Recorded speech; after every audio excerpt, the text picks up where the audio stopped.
आज की भागदौड़ भरी जिंदगी में स्ट्रेस, बर्नआउट ये शब्द तो जैसे हमारे रोज के साथी बन गए हैं, है ना? पर क्या हो अगर इन मॉडर्न परेशानियों का हल हजारों साल पुराने ज्ञान में छिपा हो? चलिए, आज इसी राज से पर्दा उठाते हैं। जरा सोचिए, इतिहास का सबसे महान योद्धा और उसकी असली लड़ाई किसी दुश्मन से नहीं बल्कि अपने ही मन के अंदर चल रही थी। ये सवाल हमें एक बहुत ही गहरी सच्चाई की ओर ले जाता है, एक ऐसी सच्चाई जो आज भी उतनी ही सच्ची है जितनी हजारों साल पहले थी। तो कहानी शुरू होती है कुरुक्षेत्र के मैदान से। सामने विशाल सेनाएं खड़ी हैं और दुनिया के सबसे महान धनुर्धरों में से एक अर्जुन अपने रथ पर हैं। लेकिन उनके हाथ में गांडीव तो है, पर वो कांप रहे हैं। वो लड़ने के लिए तैयार नहीं हैं, बल्कि भावनाओं के बोझ तले पूरी तरह से टूट चुके हैं। और ये किसी और के नहीं बल्कि खुद अर्जुन के शब्द हैं। वो अपने ही मन के अंदर उठे एक जबरदस्त तूफान से जूझ रहे थे। ये एक ऐसी लड़ाई थी जिसे कोई भी हथियार नहीं जिता सकता था। और ये वो एहसास है जिसे हम सब ने कभी ना कभी महसूस किया है। तो देखिए, असली युद्ध क्षेत्र कुरुक्षेत्र की भूमि पर नहीं, बल्कि अर्जुन के मन के अंदर था। ये डर का, शक का और दुख का युद्ध था। एक ऐसा युद्ध जो हम सब अपनी जिंदगी में किसी न किसी मोड़ पर लड़ते ही हैं। और बस इसी सबसे मुश्किल घड़ी में, जब अर्जुन पूरी तरह से हार मान चुके थे, उनके सारथी और गुरु भगवान कृष्ण उन्हें वो सलाह देते हैं जिसने न सिर्फ अर्जुन को रास्ता दिखाया, बल्कि सदियों से पूरी मानवता को रास्ता दिखा रही है। ये है भगवद गीता का शायद सबसे मशहूर श्लोक। ये दो पंक्तियां अपने आप में एक पूरा जीवन दर्शन समेटे हुए हैं कि हमें अपना काम, अपनी जिंदगी कैसे जीनी चाहिए। इस श्लोक का मतलब बहुत सीधा और बहुत गहरा है।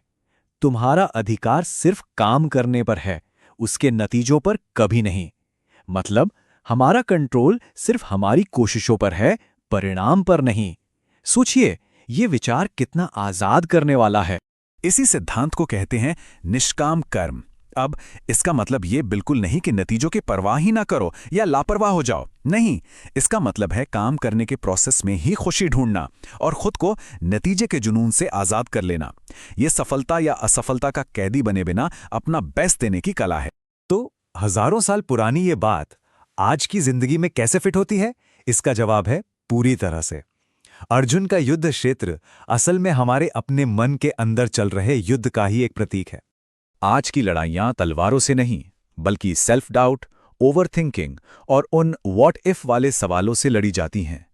ये बर्नआउट, ये एंजाइटी, ये सब हमारे मॉडर्न कुरुक्षेत्र के ही तो हथियार हैं। हम नतीजों के बारे में इतना सोचते हैं कि कई बार तो काम शुरू ही नहीं कर पाते। तो फिर इस ज्ञान को रोज की जिंदगी में कैसे उतारें? कुछ आसान तरीके हैं।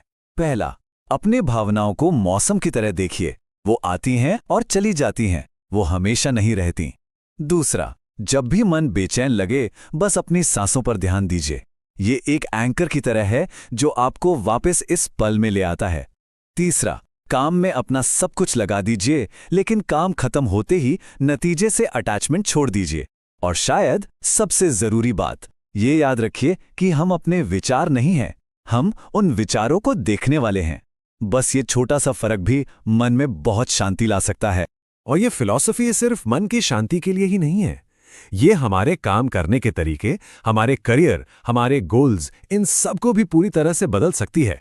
जरा इस फर्क को देखिए। एक तरफ है प्रोसेस, यानी हमारा कर्म, ये हमारे कंट्रोल में है। इस पर फोकस करने से मन शांत रहता है और काम बेहतर होता है। और दूसरी तरफ है नतीजा, यानी फल, ये हमारे कंट्रोल से बाहर है और इस पर अटकने से सिर्फ चिंता और लगाव ही पैदा होता है। बस यही फर्क है सकाम कर्म और निष्काम कर्म में। जब हम सिर्फ इनाम के लिए काम करते हैं तो वो सकाम कर्म है, लेकिन जब हम काम को ही पूजा मानकर बिना किसी स्वार्थ के करते हैं तो वो निष्काम कर्म बन जाता है, जो हमें तनाव से मुक्त करता है। चलिए, प्रोसेस पर फोकस करने की इस बात को एक छोटी सी लेकिन बड़ी मजेदार कहानी से समझते हैं। तो होता यूं है कि एक बहुत बड़े जहाज का इंजन अचानक बीच समंदर में बंद पड़ जाता है।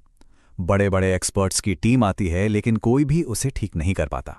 हार कर एक बहुत ही पुराने बूढ़े मैकेनिक को बुलाया जाता है।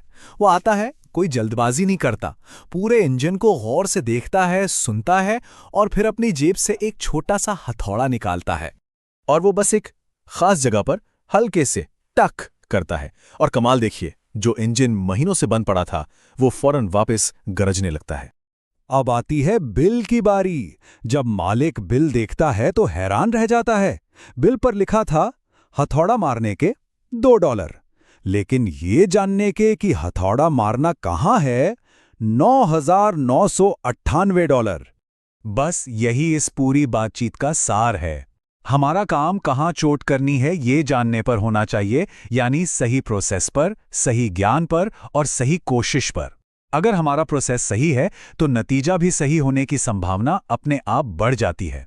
तब ये सवाल अपने आप से पूछने का है, हमारी अपनी जिंदगी के युद्ध क्षेत्र में वो कौन सा काम है जिस पर पूरा ध्यान देने की जरूरत है, नतीजे की चिंता किए बिना। वो कौन सी चीज है जिसे अगर इस तरह किया जाए तो जिंदगी में सुकून और कामयाबी दोनों मिल सकते हैं।